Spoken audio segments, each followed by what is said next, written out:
de la Guinée mais également au niveau du Mali donc population bi sonn moo am ñoo xam ne jóg dañ créer ay contestation bu dee Guinée c'est l'opposition avec Seydou Dalein Diallo ak ñi mu àndal bu dee au niveau du Mali waa M5 ak groupe également mu àndal Imam Dicko et autres ñu créer une contestation population bi ànd ak ñoom militaire récupéré ko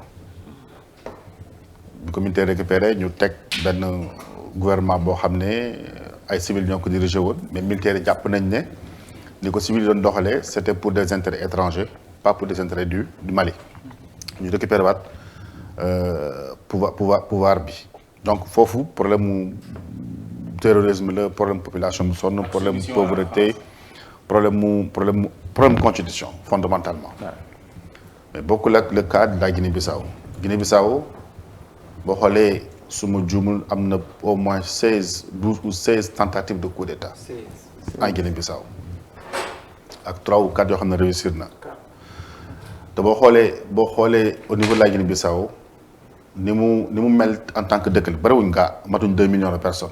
1,6 million. Dakar moo leen ëpp ci population waaye dafa nekk zone de transit boo xam ne ñëpp reconnaître ko UNIDC ci wàllu drogue loolu ñëpp xam nañ ko. mu nekk zone boo xam ne également armes yi li fi circuler bari na surtout armes légères yi ba tax na ñoom problème mu corruption dafa nekk loo xam ne lu am doole la fa boo xoolee ci indice de perception de la corruption bi passé Guinée-Bissau mi ngi toll ci 21 mi ngi am 21 points sur 100 maanaam tey sa doom bu jigoon école ñëw indi la 2,1 sur 10 de moyenne ban taxawaay nga am ci moom donc nekk na dëkk boo xam ne wàllu drogue dafa am solo zone de transit la wàllu corruption dafa am doole te armée bi ni mu tëddee souvent du nekk en faveur ñi nga xam ne ñooy bëgg a xeex corruption wala boo xam ne ñoo bëgg a xeex bon ci li mu wax moom le président Cissé Embalo nee na peut-être dafa am une relation entre li mu bëgg a xeex narcotrafiquants yi ak drogue bi ba tax na coup d'état bi dafa am loolu dafay nekk loo xam ne je pense que Sénégal déjà jàpp naa ne inquiétude comme nit ñi di ko waxee c'est vrai que sur région nu mel ni inquiétude am na fépp xam nga souvent dañ naan guerre froide mais au niveau de l'Afrique de l'Ouest on est dans une paix chaude on est dans une situation de paix chaude ba nga xam ne jàmm ji mën nañu ko wax nii rek mais inquiétude également bari na que ce soit au niveau du Mali que ce soit de la Guinée que ce soit au niveau de la Gambie que ce soit également au niveau du Sénégal mais je pense que État du Sénégal surtout également sunu armée am nañ expérience su frontière di jax-jaxe surtout zone boobu noonu avec le conflit Casamance je pense que armée bi yàgg naa préparé wu ci zone boobu noonu ba nga xam ne ci yu bari du leen bett te am na benn jëflante yoo xam ne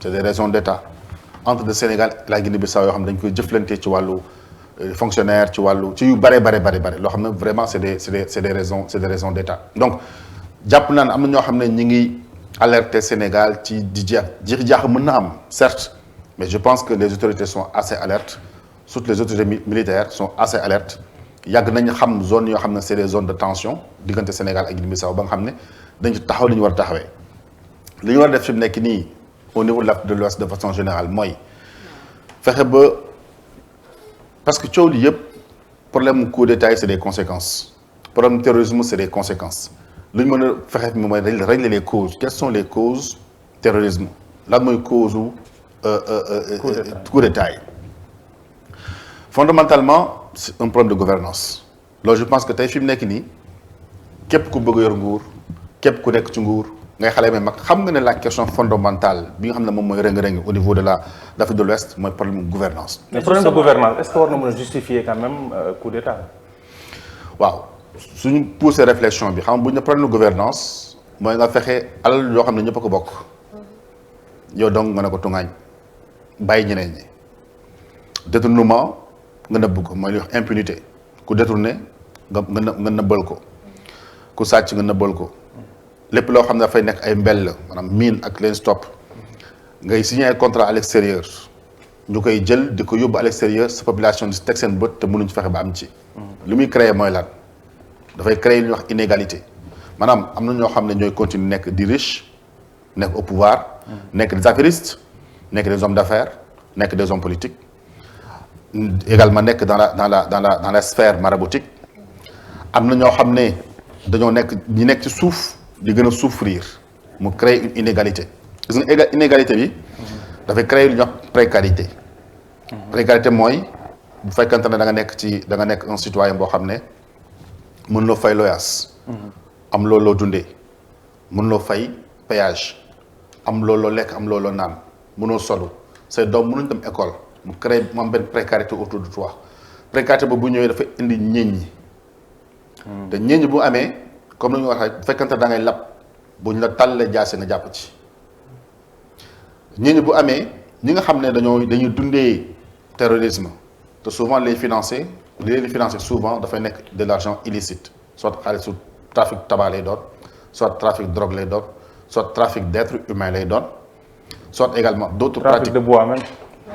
lépp lu illicite dafay alimenter le financement souvent du terrorisme waaye ñooñu bu ñu ñëwee tey fekk la yow nga nekk dans une pauvreté nga jaaxle comme je dis encore une fois boo nekk ci géej ñu tal la jaasi nag si jàpp ñu ñëw fekk la fi nga toog ñun la kat soxla nañ la mën nañ la jox nangam jox sa famille nangam mais soxla nañ la pour nga fekk suñu si ñu recruter en tant que terrorisme soo amul pexe amul dal topp da ngeen fekki leen terrorisme bi gën a yaatu seen business également di gën a yaatu donc ñi nga xam ne ñi ngi si dans une précarité te mal gouvernance bi yóbbee leen ko corruption yóbbee leen ko détournement yóbbee leen ko gabegie yóbbee leen ko ñooñu tey ñoom ñooy alimenter la chaîne du terrorisme fondamentalement ñooñu ñooy alimenter la chaîne de l'immigration parce que bu fekkee da nga nekk ci benn dëkk boo xam ne sa dëkk riche na te mënoo jot ci richesse bi benn partie rek di ko utiliser di ko lekk guddeeg bëccëg nga teg sa bët mënoo si faj dara da ngay gàddaay te booy gàddaay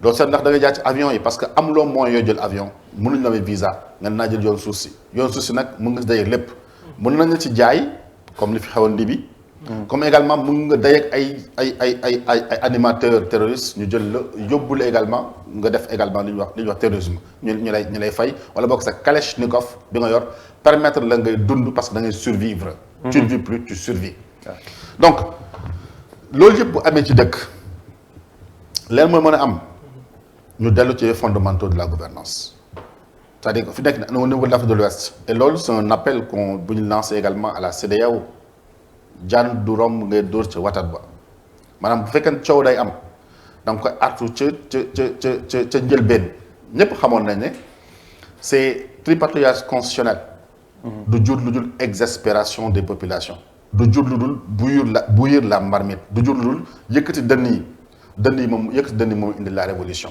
il suffit que ñu am petite organisation rek la révolution également daal di judd te bu révolution juddoo mën na daal ci loxo yi ku nekk. mais ni muy jaaree ci armée bi ndax la plupart du temps armée bi moom mooy organiser coup d'état yi foofu bëggoon naa xam processus bi ni muy jógee ci askan wi ba ñëw ba ci armée bi ba coup d'état am loolu aussi. waaw souvent l'armée day xool souvent boo xoolee armée yi du ñu jékki-jékki rek daal di créer coup d'état su weesoo le cas de la Guinée-Bissau. loolu lay wax souvent toujours ne.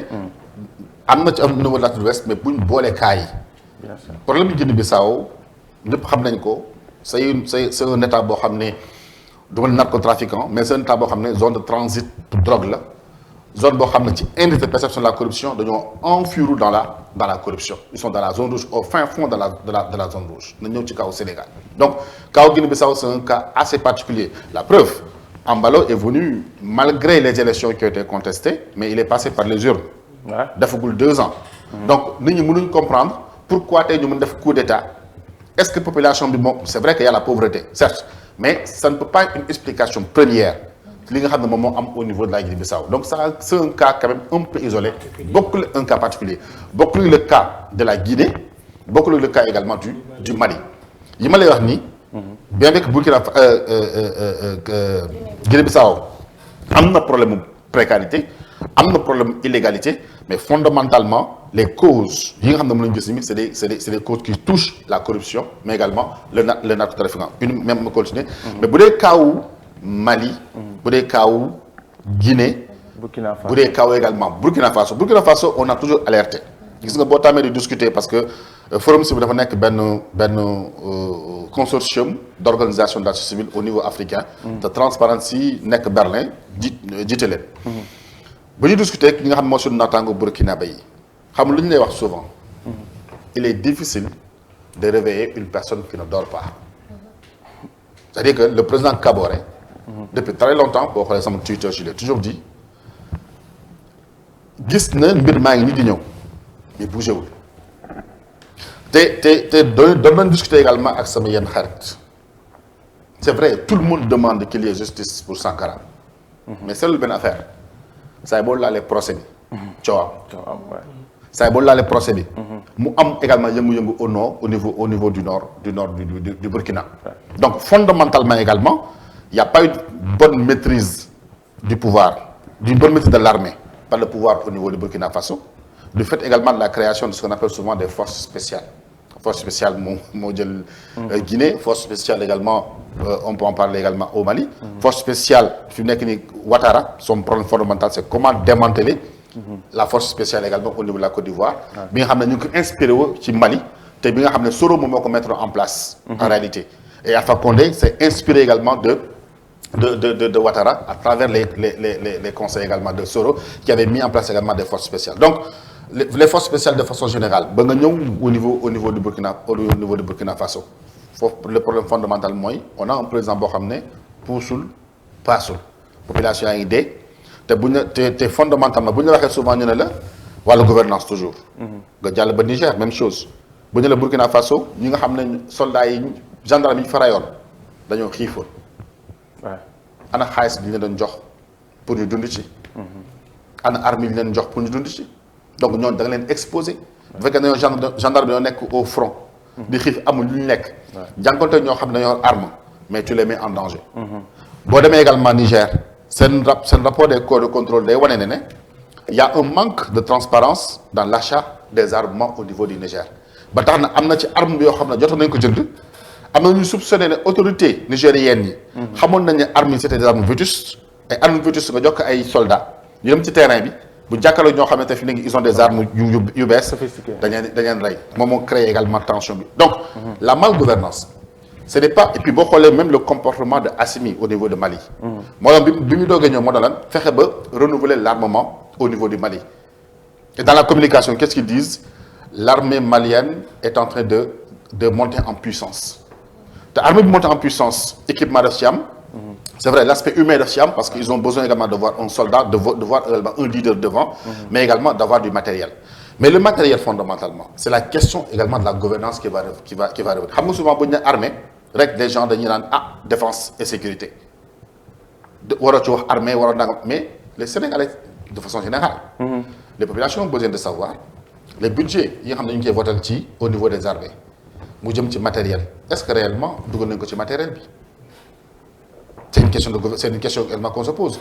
Est-ce que c'est des questions que je pose encore une fois parce que parler de l'armée souvent voilà c'est un peu délicat parler de l'armée mais c'est des questions que je pose même au niveau de transparence au niveau sur nos branches au niveau de en Angleterre dañoo développé un indice indice également de développement indice de sécurité pour xool boo xoolee chaîne militaire ressources humaines matériel déploiement sur le terrain logistique bi yan mooy indicateurs yu wane ne une armée est performante da ngay xool TPM Sénégal bu 4 avril jotee 4 avril jotee seen leen ko bu baax sinon tey dañu leen di peinturaat pour ñu peinture leen en weex tu vois est-ce que réellement l'argent qui est destiné à l'achat d'armement dans tous les pays de l'Afrique de l'Ouest là y compris le Sénégal est-ce que parce qu'on a vu l'exemple du Niger nekkul dañ koy wax pour créer une polémique au niveau de l'armée mais c'est pour s'assurer que nos armées également montent en puissance. De la question de gouvernance au niveau des politiques la question de gouvernance également c'est au niveau des armées parce que souvent le budget qu'on vote pour les armées dans certains pays c'est des budgets qu'on vote sans débat.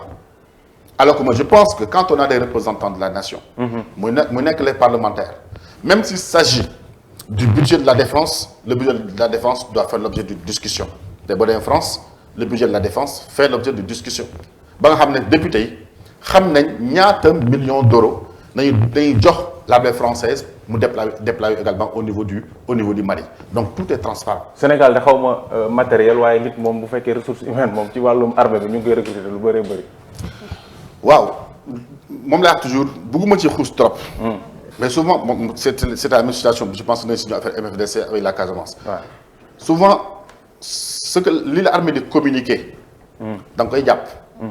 mais également du teew nga def sa investigation pour xam exactement pour les FDS FDS yëpp laax na les forces de défense et de sécurité yëpp. que ce soit la police que ce soit la gendarmerie que ce soit la preuve aujourd'hui boo xoolee entre la gendarmerie dangay xool rek entre la gendarmerie et la police. ci gis-gis boo xoolee da nga naan gendarmerie moo gën a équipé wu. à la police. Et qu'est-ce qui le justifie? Souvent les gens expliquent ça par parce que la gendarmerie sont souvent dans les, à part Ouakam, sont dans les zones rurales. Donc peut-être moins d'action. La police également est souvent confrontée à des actions sur le terrain, maintien de l'ordre et tout. Mais il y a un besoin qu'on pose le débat sur le financement de nos FDS. Parce que situation sous-régionale moo ko laaj. Le terrorisme moo ñu wër également moo ko laaj. L'avancement des narcotrafiquants également moo ko laaj. Combien de fois nos armées ont arraisonné des bateaux contenant également de la drogue au niveau du Sénégal. Wala ay armes. Wala ay armes tout récemment. Ouais. Et je pense que il est intéressant aujourd'hui parce que journalistes yi souvent am na ñu koy def bu événement ñëwee dañ ciy kii mais du am topp. Suivi. Du am suivi. C'est le cas également du bateau bi ñu arraisonné woon te mu je pense grande Nigéria la bi ñu arraisonné woon te mu au niveau du port. yoroon drogue bi wala. yoroon drogue bu bare bi. Ah. ba ñi fa nekkoon c'est des Allemands xawma italiens. ñu bàyyi leen ñu dem. il faut qu'il y ait un suivi. pour ñu xam drogue boobu. anamu. récemment munition de guerre ñu ne da doon jàll rek wala jàllul fa la doon dem amuñu suivi. Absolument. Il y a un besoin aujourd'hui ñu xam exactement ndax armement boobu kan moo ko jëndoon.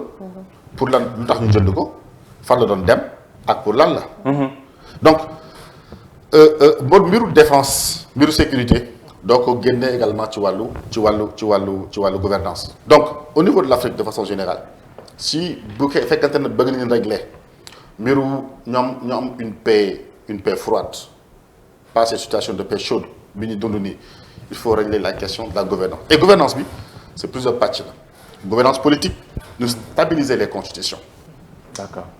Stabiliser les constitutions mooy fi mu nekk nii quand on dit c'est révolu l'histoire des troisième mandats. Donc stabiliser les constitutions ba nga xam ne président bu ñëw tu vas faire 2 mandats. nga dem keneen ñëw soit tu prépares quelqu'un boo xam si boo liggéeyee population am confiance ci yow tu prépares quelqu'un mais mën nañoo continuer si liggéey sans problème. Donc régler la question de la gouvernance politique à travers la question du mandat mais pas seulement la question du mandat mais la question également des institutions parce qu'on a besoin d'institutions fortes. Il y a eu au Sénégal amoon na chance au Sénégal. avec les assises nationales de poser les jalons d'une construction citoyenne des institutions ba nga xam ne il y avait toutes les propositions possibles le président applique Macky Sall ñëw mettre en place la commission nationale de réforme des institutions. Alors li mu wax mooy jël naa ci li ma soxla en organisant un référendum en 2016. Je vous donne juste un exemple. En 2016 am na benn réforme bu am solo boo xam ne joxoon nañ ko les parlementaires mooy la possibilité de faire l'évaluation des politiques publiques. Les parlementaires n'usent pas de ce pouvoir. Alors que c'est un pouvoir très important pour évaluer les pouvoirs publics. Pour ñu xam ku nekk mais li ñu gis mooy il y a pas une évaluation des politiques publiques. Il y a pas une évaluation des politiques publiques au niveau du Sénégal. Donc leen intéressant c'était quelques réformettes boo xam ne jox nañ ko def nañ ko référendum après daal ko jébal population bi. Donc il faut une réforme des institutions en profondeur ñu xam lan mooy suñu institution ak lan nañ bëgg pour le Sénégal. Une réforme également de la gouvernance économique su ma nee économique et financière. tey da ngay xool l'impunité règne en maître au niveau du Sénégal. Il y a pas longtemps il y a un ministre boo xam ne la Cour des comptes da doon def enquête sur le fonds de promotion féminine xaalis bari boo xam ne dañ ko doon jox jigéen ñi. mu nekk ministre président Cour des comptes def enquête ak investigation le ministre bi mu bañ. tey bu fekkente ne président public bu fekkee dafa conformé woon ak son discours de 2012. bi ñu wax naan je ne protégerai personne. da doon wax ministre bi demal nga wuy ci. mais il n'a pas fait donc ici il y a une promotion de l'impunité qui est affirmée et assumée par le président public parce que moo ne j'ai mis les dossiers sur mon coude. mais aussi nee na tam yu bëri moom yëgu ko entre guillemets. bon man li ma bëggoon a laaj par rapport au coup d'état yi ak mauvaise gouvernance bu wax ne moom moo koy indi souvent. Mais man sama laaj moom mooy est-ce que coup d'état yi solution la par exemple suñu jëlee exemple Guinée bi tey 4 coups d'état yoo xamante ne nii mujj na yàlla ak 16 tentatives ba léegi ñuy continuer di def coup d'état wala ñi coup d'état woon doon xeex mauvaise gouvernance ñoom ñooy ñëw toog gën a yées ki nga xam ne moom lañ fi jële est-ce que lii moom mooy solution bi finalement. Dans l'absolu damay répondre benn chose mu leer nañ tout coup d'état est condamnable. waaw il faut condamner tous les coups d'état. Il faut condamner tous les coups d'état civils, constitutionnels comme militaires. am na ñu koy légaliser ah. yéen am na yenn coup d'état yoo xam ne c'est légal lañ jàpp. Non, dans l'esprit de nekk soulagement dans la subconscience des personnes yu koy dund da nekk soulagement su fekkee dañ la noot. comme bu Mali exemple comme bu Mali bu Guinée dañ ko jàpp comme moi je fais partie ñoo xam ne bind naa ak sama tuteur mi ngi fa que la CEDEAO pardon devait accompagner le Mali et la Guinée. parce que da nga gis ne nécessité la. parce qu'ils ont besoin non dama nécessité la mais fi ñu tolloon parce que jàpp naa ne il appartenait avec intelligence à la CEDEAO d'encadrer les militaires na leen mën leen génne ci tranche bi nii pas nañ ko defee au forceps parce que kii dund métier moo ko xam. Assimi c'est pas un soldat de salon Assimi c'est un soldat de terrain. C'est vrai. boo ñëwee boo gisee mu attaqué l'opération Toubacouta je pense avec les Danois c'est pas pour rien xam na terrain bi. en tout cas. boo gisee également il a forcé la main. Même si la solution Wagner n'est pas une solution dans l'absolu, mais pour ñoom ça peut être une solution. Comme li ma la sànq rek kuy noyé wu. loo ko jox buñ la tànnalee jaas yi nga jàpp ci. bien que c'est pas une solution parce que ay dagg-dagg mën na ci fekk. te gis nga moo tax ma ne Sénégal on doit pas regarder le Mali comme un deuxième pays. Le Sénégal doit regarder le Mali comme un seul pays. Sénégal suñu dëkk. Mali la Guinée la. Burkina la c'est ça le Sénégal parce que nous n'avons pas la fédération du Mali donc coup d'état du solution mënul nekk solution parce que gis nañ ay dëkk yoo xam ne am na coup d'état yi tegloo te mosuñu régler benn solution mais nañ indi également phénomène yoo xam ne dafay concourir pour contrôler les Assimi pour contrôler également les Doumbouya qu'est-ce qui la moo leen jox force avant la population malienne c'est les populations africaines et mondiales ñoo jóg ne CEDEAO li ngeen teg ñii baaxul à travers quoi à travers les réseaux sociaux. coup d'état yooyu doon am y avait pas les réseaux sociaux. y avait pas l'intervention de population xam ne bu ñu waxee bu ñu bindee Assimi tagee ko Assimi nga xam ne kat wax nañ ko lii. Doumbouya nga xam ne le président Doumbouya dina xam ne wax nañ ko lii donc les réseaux sociaux ont joué un rôle important pour essayer de ramener à la raison la CEDEAO bañ na ko attention. Le Mali pour le Sénégal le Mali bii c'est un verrou le Mali tey boo ko sautelee mais ñi nga xam ne dañuy terrorisme mën a progresser wu vers le Sénégal. Bien sûr. Je pense que di doon conseil le président Macky Sall waroon nañ dal ba ànd ak kët nag monsieur le président public attention le Mali c'est pas un autre pays le Mali c'est le Sénégal. kon Macky Sall wartu na bokk ci embargo bi nga xam ne jël nañ ko su ma la déggee bu baax a baax. jàpp naa ne war si woon bokk jàpp naa ne moom posture am surtout koo xam ne da nga doon préparé wu nga ne da nga nekk président de. da nga préparé la présidence sénégalaise de l'Union africaine. Je pense que soo amee vision bu nit ñi demee ci xët-xët yow doo demee xët-xët parce que boo demee ba nga ne da ngay bëgg a régler les problèmes yoo xam ne Égypte moom la am ak yeneen dëkk yi au niveau africain alors que yow sa voisin. boo ko sonal ses transporteurs sonal ses populations mais boo xoolee la population Mali ak Sénégal benn population bi la. ne serait-ce que symboliquement bu xooloon ci famille Tall bi je dis symboliquement bu xooloon ci famille Tall bi. yoo xam ne dañoo incrusté au niveau du Sénégal am lañ fi doon au Sénégal am na yoo xam ne waru kon def. est-ce que moo ko def tamit parce que jot na tamit ñu taxaw laaj CEDEAO xam nu CEDEAO di doxee. parce que njort pour compléter sa laaj est-ce que mooy bàyyi xel également CEDEAO UA y a une complémentarité boo xam ne am na ci genn wet comme ni ngay waxee au niveau du Sénégal comme aussi au niveau du Mali. waaw pour c'est une question de branche. waaw beneen man ma àggalee sama laaj nga boole ko daal di koy tontu. parce que sama laaj mooy ci kuréel yu ni mel dañu jàpp ne foofu noonu bu ñu fa demee c'est la majorité qui l'emporte. est-ce que kan moo xam kan ak kan ba ñu demee di jël sanction bi pour teg ko ci Mali ban président ak ban président ñoo ci ànd ak ban président ñoo ci àndul. est-ce que président bi ci àndul dafa war a génn après wor ay ñoñom yi nekk CEDEAO naan man de bokkuma ci. non il faut ñu xam kuréel yooyu ni muy doxee juste rek pour xam kuréel yi ni muy doxee ba ñu war a jël benn président joxoñ ko baaraamu tuuma que ça soit bu Niger bu feneen ak feneen war ko joxoñ baaraamu tuuma naan ko waroo ci woon bokk est-ce que xam nañ ni kuréel yi doxee. waaw mais le Sénégal a le droit de dire man tëjuma sama frontière li ñu seq ak CEDEAO mooy l'économie, l'intégration économique. Donc le principe de la fermeture des frontières devait xëtt l'intégration économique. Intégration économique la ñu wax. La communauté des États d'Afrique de l'Ouest, la communauté économique des États d'Afrique de l'Ouest la ñu wax économique. Donc bu fekkee na nga ne le principe c'est l'intégration. Tu fermes xëtt nga le principe de l'intégration. Donc le président appelé mu ne attention, moi je ne veux pas me tirer une balle dans le pied. Je commerce avec le Mali. Donc mënuma fermer sa frontière avec Mali. loolu du point de vue économique là.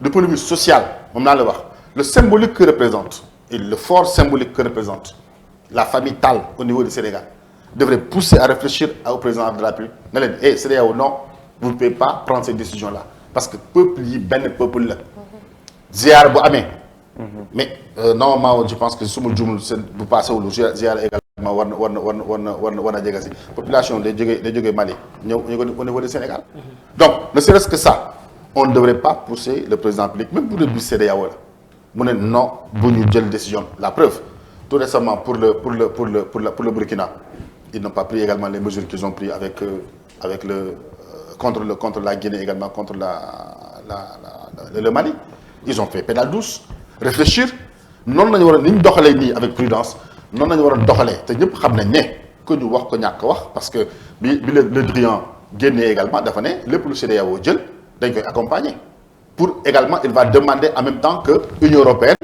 suivre la CEDEAO pour sanctionner le Mali et la Guinée loolu gis Union européenne dañoo dellu ginnaaw daal na ñoom sanction bi duñ ci dugg parce que France xam na loolu du intérêt. parce que y a deux pays majeurs également ci biir Union européenne. boobu ngay wax ñoo xam ne am nañ benn position bu bokkul ak bi France am également donc minimum foofu am na benn opposition. waaw mais justement donc ni France taxawee na man dama koy def ñee taxawoon du ma ko def au niveau de l'Union européenne. pourquoi le Sénégal mënoon taxaw si daawoon du ma ko def. donc je pense que ci njëlbeen heureusement ce qui est important mooy ils sont revenus à la raison de continuer di envoyer également des émissaires au niveau du Mali mais également au niveau de la Guinée pour que transition également mu yem parce que les militaires ne peuvent pas s'éterniser au pouvoir. Effectivement. On a besoin d'un pouvoir civil. li nga xam ne moom le président Assimi ak le président Doumbouya mën a rendre comme message ou bien comme avantage pour les deux populations moo di ne qu'il lance la saison des réformes. La saison de réforme, réformer le système judiciaire au niveau du Mali, mais également en toute indépendance, autonomie, le système judiciaire au Mali et en Guinée, réformer le système politique au niveau des institutions également, demander à ce qu'il y ait des élections. Parce que, justement, c'est la CEDEAO qui doit accompagner avec un calendrier raisonnable. Parce que comme vous faites Assimi dafa ñëw daal ne man damay dem je propose de 18 mois jusqu'à 5 ans. CEDEAO jóg fekk ko du am dóor non. Faut discuter. Vous discutez parce que c'est un pays souverain. mais jàpp nga ne suñu nguur yi ak suñu gars yi ni ñu bëggee nguur buñ ci ngoyee waxtaan mënal na leen dara. loolu ñëpp la non mënul wéy gis nga au niveau du Mali tôt ou tard suivez bien l'intervention de Choguel Maïga le premier ministre au niveau du Mali. Il était avec les Dicko dans le M5. Dans la première transition daf ko xalaboon. moom dafa xalab parce que bokk ci woon dafa xalaboon bi ñu jëlee les bandaw dafa xalab la première transition bi Assimi ñëwee la am l'intelligence politique daal tafu ci Assimi bi mu tafu ci Assimi lépp lu Assimi wax mu ne ko nañ ci dem moi je suis contre la pratique des Français les discours les plus virulents contre la France souvent Choguel moo koy prôné les discours les plus virulents contre la CEDEAO souvent Choguel Maïga moom moo koy prôné. Maintenant ce qui est important mooy boo xoolee tey jii nii tey bu CEDEAO poussoon Mali pour dem à l'élection présidentielle Assimi il a une popularité il peut dire à Choguel va battre campagne moom mu reste dans les casernes Choguel va gagner parce qu'actuellement il a la popularité. mais c'est pourquoi changement du am day mel ni Assimi Justement donc il y aura un changement dans la précipitation.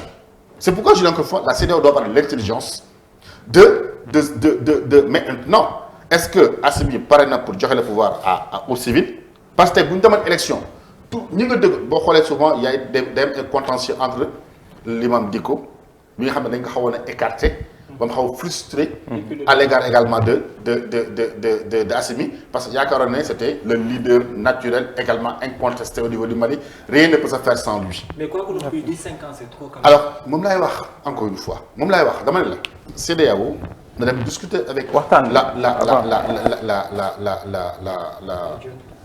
la junte dañ koy bañ la junte malienne pour discuter ak ñoom bon les pouvoirs au Mali pour discuter ak ñoom sur les conditions réelles avec un chronogramme c'est-à-dire ils ont des experts les Maliens également ont des experts ils peuvent dire quelles sont les réformes yi ngeen bëgg a prôner yéen Mali vous voulez prôner des réformes quelles sont ces réformes là ñu ne kat bëgg nañ def réforme nang ñu teg table teg cahier bi teg chronogramme fixer un chronogramme li nga xam ne c'est des réformes qui permettent d'aller aux élections ñu teg ko ci discuter ko feere ko dem ci dérouler ko désigner quelqu'un muy suivre également le chronogramme c'est tellement facile.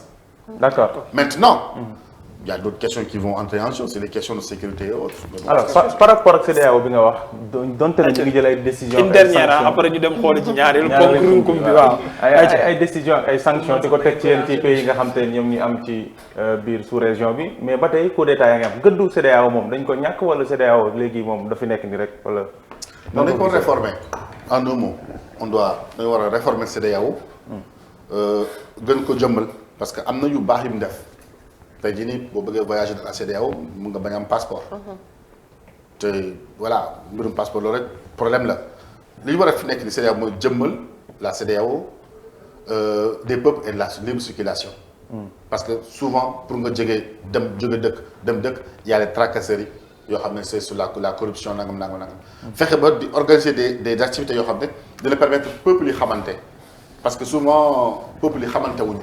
D'accord. li ci Burkina li ci Mali li ci Sénégal li ci donc peuple il faut que ñu xamante donc il faut aller vers la réforme de la CEDEAO bañ dem la CEDEAO des peuples la CEDEAO des peuples n'exclut pas la CEDEAO des présidents parce que c'est eux qui décident mais qui permettent également d'avoir des plages yoo xam ne population yi lañ mën a am di joxe également seen avis bu ñu ko deful réseaux sociaux sont là ils pourront renverser la tendance. À qui le tour? Non, je ne souhaite pas qu'il y ait un tour à. Je ne souhaite pas. Vraiment. Je ne souhaite pas aujourd'hui. Moom yeneen coup d'état. On ne le souhaite pas. Non, parce que li muy wax ni yëpp am na ci yenn ci réew yi nga xam te ni quand même moo ngi fay am. donc mais li ñu souhaité justement li ñu souhaité mooy que les présidents reviennent à la raison. Les présidents surtout reviennent à la raison. Que ce soit la Côte d'Ivoire, que ce soit le Sénégal, que ce soit c'est pas moi la Gambie mi ngi doog a jógee également ci élection que les présidents respectent leur peuple. Parce que actuellement peuple yi boo leen respecté wu ils vont se faire respecter. te xam na ni ñu def ba respecté la ba respect aucune armée je dis aucune armée. quelle qu'elle soit ne peut contenir la furie d'un peuple amul. muy États-Unis regarde l'histoire de George Floyd. George Floyd aux États-Unis. gis nga bi ñu joxe verdict bi boo seetloo ci lu rare souvent ci la Joe Biden déclaré na def feebar ba moom vacance de pouvoir. parce que xamul woon fa la juge bi di génn.